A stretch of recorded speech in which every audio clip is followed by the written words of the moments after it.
యేసుక్రీస్తు వారిని వాక్యం పావురంతో పోల్చింది. పావురం పవిత్రతకు గుర్తు.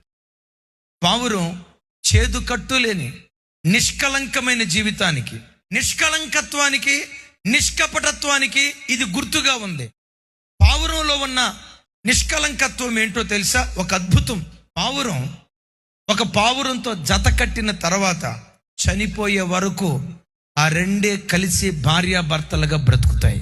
ఒకవేళ మగ పావురాయే చచ్చిపోయింది, ఆడపావురాయే బ్రతికిన కాలం అంతా ఒంటరిగా దుఃఖారావం చేస్తూ ఆ ఒంటరితనంతోనే చచ్చిపోద్దు. కానీ రెండవ జత దగ్గరికి వెళ్ళదు. ఒక్కడే పురుషునికి, ఒక్కటే స్త్రీకి అంకితం చేయబడి అవి తమ పవిత్రతను కాపాడుకుంటూ ఉంటాయి.